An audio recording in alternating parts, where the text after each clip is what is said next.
This is the Javelin Track Days Sprint Series, and this year I'll be entering the season with my Toyota Yaris Tsport. In this video we're up at Blyton Park, the home of Ginetta, to take part in the pre-season warm-up sprint, which consists of one untimed run followed by 3 timed runs over the usual 6. As this is an unofficial round, there's no prizes up for grabs, but it will certainly give me a good idea on what it's like to drive competitively and how well me and the Yaris will do throughout the year. Gotta be braver down here as well. Brake later, Robbie, brake later. There's also a morning track day session which I'll also be doing before the sprints to learn Blyton Park, because it is my first time here, but it does cause 1 or 2 problems in the morning.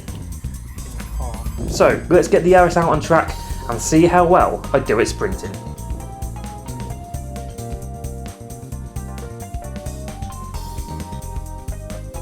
Good morning YouTube, and welcome back to another video where today you'll see we're at the home of Ginetta. We're here at Blyton Park today. So we're here for a morning track day and we're here for the Javelin Sprint Series warm-up round. So just a normal track day in the morning, nothing special. We're on the track. We've not been to Blyton Park before, of course. So but yeah, and in the afternoon we've got 4 runs. As I said in the intro, how we run. So we've got 1 untimed run and 3 timed runs. So yesterday we were at Kerborough, or for us we were at Kerborough, but the last video we saw would have been at Kerborough. So we got to manage to test a few little setups here and there. But today, even though it is timed, it is technically a competition. There is no prizes, it is just a warm-up, so it's not an official round. But it'd be good to start setting times in competition format. But yeah, let's just get to the track day to begin with. Let's just see how it goes. And yeah, we'll catch up later before the sprint.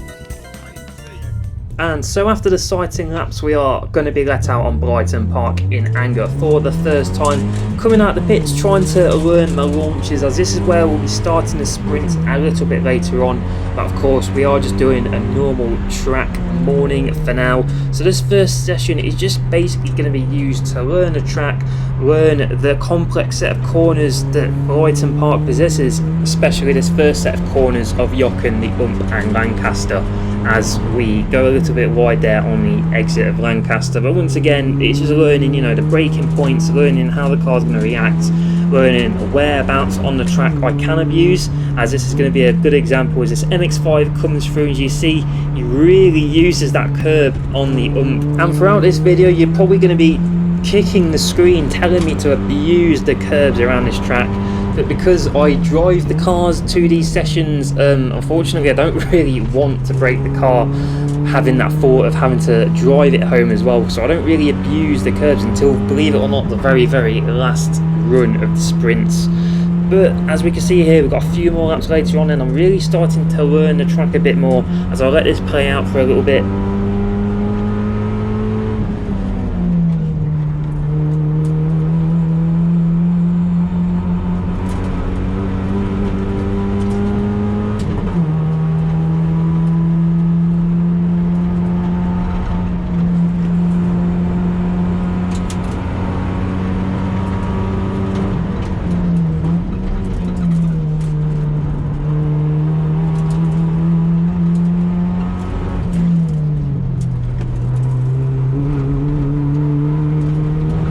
So you can see I'm starting to use a lot more speed through the corners, especially through the second half of the track. If you haven't watched the last video at Kerborough, you won't know I've got new AO52 tyres on the car. I've not used them before, so I'm really getting to grips with how quick they are. As we've got to a Salika, then according to Salika that I believe was just come out of the pits. But we're going to be basically trying to follow his lines. I know he's done the sprints previously in the last few years, so he must know where he's going. As you can see here, using a bit too much speed at the end of Bunga Bunga as we come through to this complex set of corners. The rear end is just going to want to try and step out. So at this point, even though we've got a train of cars ahead of us as well, I do decide to slow it down, call the car off as we bring the car in, as we bring the pressures down as well, and we actually start to look at a video on how the track goes, seeing if I can learn a bit off that, which we actually do. So coming into the second session, and once again trying to learn the launches, just to learn a bit later on for the sprints. Coming down the main start finish straight then into Yocken for the first time, as we're going to start abusing the curb on my left hand side there. Once I say the curb, using the track limits, still not using the curb at the Ump, because once again I'm still a bit nervous on how it's going to affect the car using that big curb. But we get past that Evo into the Wriggler, once again using a lot more curb on the left hand side. It's quite a flat curb, and using a lot more speed going into the Wriggler as well. As we come flying up to Bishops, and like I said, we've learned a bit in the first session, so we know we can brake a bit later than that sign for Bishops, using a lot of the track on the right hand side and trying to stay in third gear coming into Bunga Bunga, keeping this very, very tight. In the first session you'll see that I was going very wide, especially the exit, especially at the second apex as well, but I'm keeping it a lot more tighter this time. Coming into Port Freud, trying to keep it flat, but at the minute I'm a bit too scared to do it flat, and coming into the last set of corners then, putting it into third and using a lot more speed, as I know there's a lot of exit after the apex, and coming into the final corner.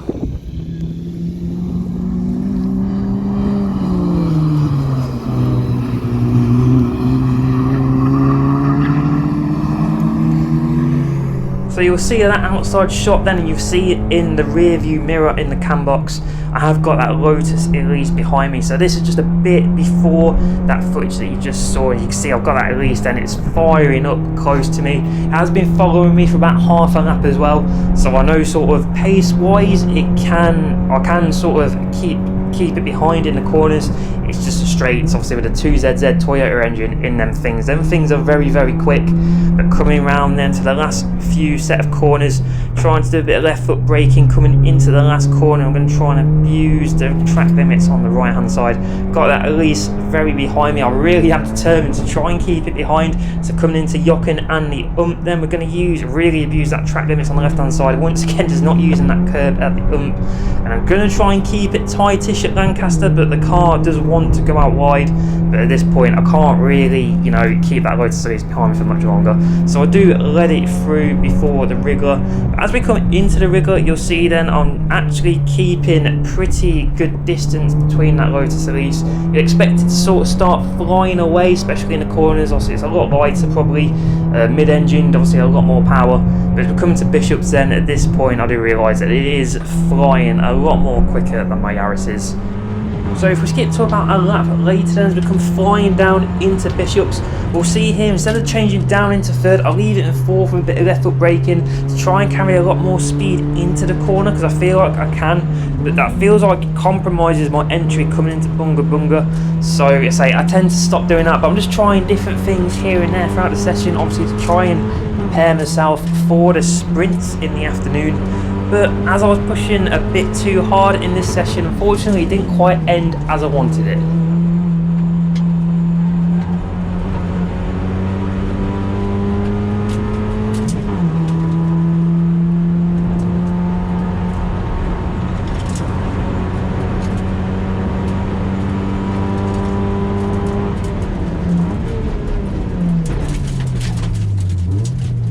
Yeah, unfortunately I just go a little bit wide then, coming into the second to last corner, which unfortunately, I just got a bit of brake fade unfortunately, and I just went off. So I ended up doing a lap to cool it down and bring the car in.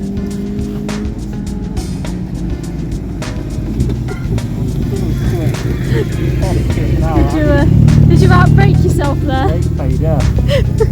No. Great. Couldn't go ahead to that. How was that? It looks quick. I timed you as well. Got some lap times for you. Quite consistent. That last one was going to be a mega. That's what I was timed out, and that's what I was pushing. I see it was the people that were stood near me as well. They're like, ooh.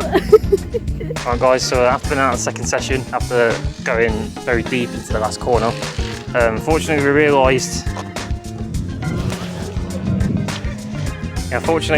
that there's a bit of fluid leaking in the car. We've cleaned it up a bit now, also you can see sort of around the area. A bit cool whenever, it's definitely cooling because it's red. So I'm just hoping it's not the radiator or something. There's quite a bit everywhere. But yeah, I'm just going to let it cool down for a bit. Probably go for a few more laps to see if it is a radiator or not. But yeah, bit of a problem, unfortunately. It is what it is. Car feels quick, tyres feel great, can't really moan about that. So yeah, probably do probably one session, maybe two more before we get to the sprint. But yeah, I'll see you back on track. As we let the car cool down, we go on to sign on for the sprint. And see, my number was so close to the 55, obviously my favourite number that I like to use. As we're doing that as well, we set up the car a bit more, we strengthened up the front, strengthened up the rear. But luckily, it didn't seem to be leaking out the radiator, so we do go out for a few more laps just to test out, just to see if it is leaking or not. We're not going to push too hard, but we are just going to make sure that the car's still working as it should. Obviously, just test out once again a few more lines just to get it all dialed in for the sprints later. As I said, it looks like the coolant was coming out of the reservoir, the little breather hole in the reservoir, so it seems to be alright. And say after the few weeks that it's happened, nothing's coming out of the reservoir, everything seems to be fine. But as I let this Megane through then in this last session before the sprints, unfortunately it is going to come to a quick end.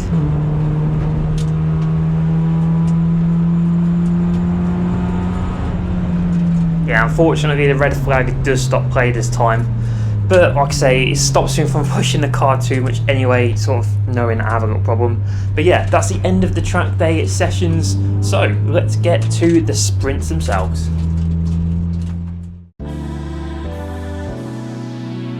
Let's quickly run down how the sprints are ran. The sprint is a point-to-point time trial. If we look at the map of Blyton Park we'll be running on, we start at the S and finish at the F. Sprints are started at a standstill with no warming of tyres or brakes. One car is let out at a time, and the timers start once you've broken the light beam at the launch area and finish when you break the light beam at the finish line. The sprints are run in classes, and I'll be in the B4 class, meaning modified car under 1600cc engine size. For the warm-up round, there's one untimed practice run followed by 3 timed runs, and the best run out the 3 will be where you finish. If you leave track limits or a car is too noisy, time will be invalidated, and if you get caught up by a slower car or an accident, you will be allowed to run again at the steward's agreement. So now we know how it runs, let's get sprinting. Right guys, there's the track day part of the day over. Yeah, obviously going off, having a slight coolant leak, which we now believe is from the breather pipe. So it's probably just the tyres just gripping up a lot. So car's been scrutinized, all good, all okay. Just been told to look for that coolant leak, just keep an eye on it. Yeah, everything else is cool. I'm not too sure at the minute, I'll probably put it here, but who's in my class. I know there's a Honda Jazz here, which will fall into it, but I don't know if they're in the street class or the modified class. But yeah, I'll probably put it here, who's in the class. Either way, it'd be good to sort of see the times from the street and the modifieds anyway. It'd be nice to at least not come last. Obviously, we don't think I'm going to be coming last, especially with the pace around the course at the minute. Obviously, the main drilling and practice for today really is just doing everything from a cold start. Yeah, so we're going to pump the tyres up a little bit. Where yeah, it's just learning obviously the cold brakes, cold tyres, just that one lap shootout. And so this is the whole point exercise of doing the sprint series, is just to learn from race starts, you know. Because if I'm having to do a race start in Mazda 2, then this is going to come in very much handy. But yeah, let's get to run number 1, the untimed run. And yeah, let's just see how that goes before we go into the timed runs. So here we go then, the untimed practice run. Obviously the good thing about having a practice run, it allows you to learn how much grip you've got around the track, where you need to brake, obviously because you've got cold tyres and cold brakes, so it's not like doing a warm-up lap and then absolutely going through it like a normal track day or I say a race day or anything like that. But I'm just going to speed up the footage here. This is just an untimed lap. It's just me learning how far I can push the car and where I can push it. But if we do skip towards the very end, then come around the last corner, as we brake, well I say brake the light beam, the light beams aren't on because obviously it's not timed. But unofficially, I believe I timed it at 120.9, so that is what we've got to beat during the timed runs. And because my GoPro died, unfortunately for the first timed run, I have to use the AI footage because obviously helmet cameras aren't allowed. So I'm just going to shut up and let you see the first timed run.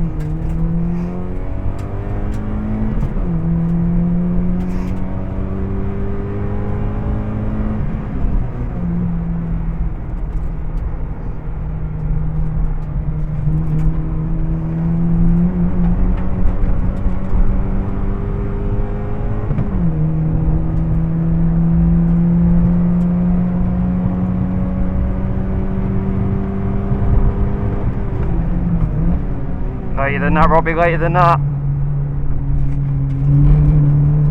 Bit sideways, lost time.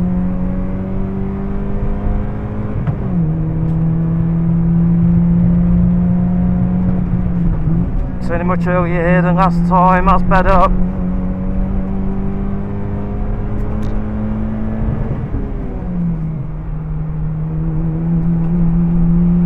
That's it, keep it nice and tight, beautiful.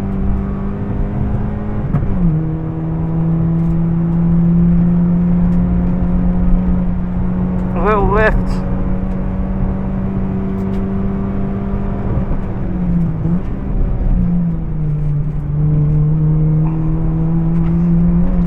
So after the first official run then, that does put us in 35th out of 56 cars here with a 120.1.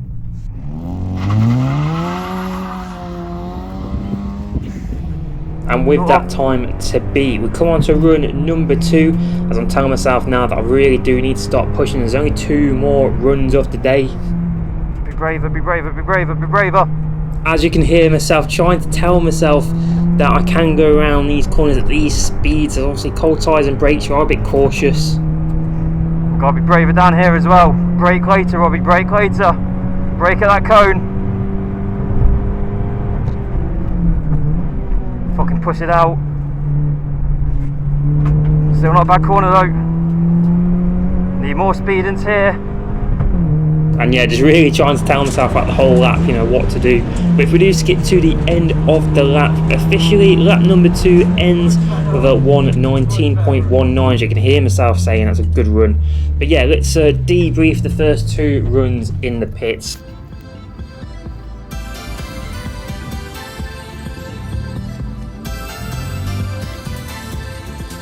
Right guys, there's the untimed run and the first 2 timed runs done.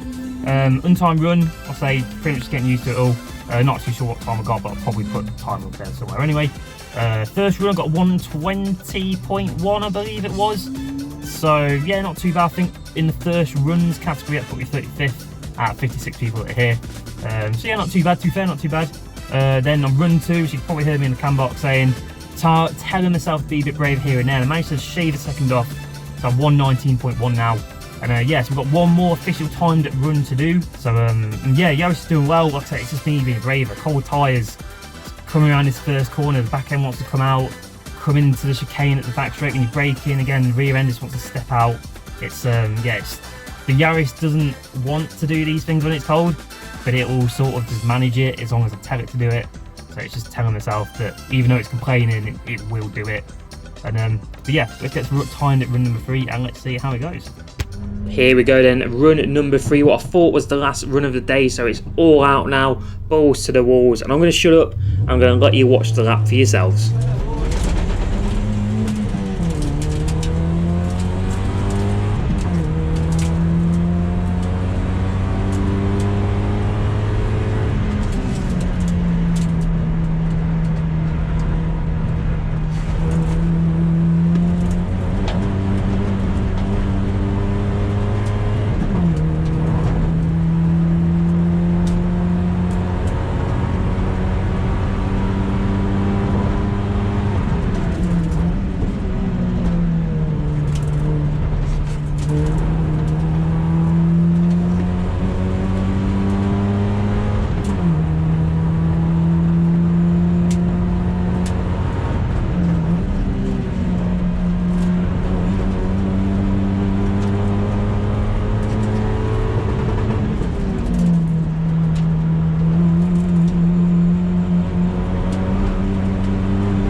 And run number 3 ends in a 118.8, so we've dipped into the 118s. But unfortunately, that does put us 40th overall, so we have dropped a few places in that regard. But luckily, because we had enough time at the end of the day, we were given the opportunity to do a 4th run if we wanted it. Of course, I'm going to take the opportunity to have a bit more practice before the official round start. So I'm going to commentate on this lap as well, just sort of let you know what I was thinking throughout the laps. Obviously, trying to get a good launch as much as you can. Coming through Jochen and the then going to the 2 hay bales on the left. Obviously I should be using that curb on the right hand side, and right here as well I tend to want to throw the car wide. Actually, looking back at videos, I probably should have kept it a bit more tighter coming out of the exit of Lancaster. Coming up to the wiggle then, trying to brake at the first cone. I could probably brake even later than that. Use that curb. I even used the curb on the right hand side as well. Use as much curb as we need to, and get some good speed in the corner, because there's a lot of exit speed you can carry through there. Coming through Bishops then, coming down into third gear then, and use a lot of the exit on the right hand side. Keep it in third and let it bang off the limiter for a little bit before a bit of braking, coming into Bunga Bunga then, keeping it nice and tight, but you also want to try and get as wide as you can without compromising the exit too much, because that's going to give you a good run then through Portfroyd as we come down to the final corner then. Try and use all the track on the right hand side, try and use all the track on the left hand side as well, and really throw it into this corner as there's a lot of space on the left hand side. But unfortunately that means we don't improve on that time. It's a 1:19 flat, but we're 41st overall, so I'll take that. And yeah, let's debrief the day. I had a fun day. Let's debrief the day in the pits. Well guys, that is run 4 done. An official counted time as well. Only got a 1:19 flat though, so unfortunately didn't improve on that run. Even though it did feel a lot quicker, started to use a curb as well on the chicane. Obviously with it not being an official event, I didn't really want to abuse the curbs that much. But yeah, definitely time to find. I know there's time to find. Yeah, so 1:18.91 was the quickest time. I did just compare it to the times from last year in the class that I will be in, and they're getting 1:16s, like high 1:16s. So just a quick editor's note, they have just ran the first official round of the series, which unfortunately I had to miss, at this same track, at the same layout. And yeah, the times have now come down from my class from a 1:15, I believe it was, to a 1:12.12. So yeah, I've got 6 seconds to find now somewhere. I think my Yaris needs a bit more power. Yeah, I've got like 2 seconds to find somewhere. But yeah, I'm not going to be doing this track anyway. Well, I'm not going to be doing this layout of Blyton come the official rounds. So but yeah, either way, that's it was a good day out to be fair. Car felt good, tyres felt great. Obviously a little scared with the coolant, but it looks like it's alright. It's not leaking or anything, so it must just come out through the tube or something. And yeah, runs went well. Improved from a 1:20.1 to a 1:18.9. So yeah, improvement of 1.2 seconds over the 4 runs, but obviously an improvement of 4th. And yeah, thank you very much for watching YouTube. So next time we're out in the Yaris is actually back here at Blyton Park. We'll be here with the B-Spec UK lot as well. So we'll be getting to drive the Mazda 2 before we start racing that, so that'll be an exciting video. Don't forget to leave a like, comment and subscribe if you haven't already. And I'll see you in the next video.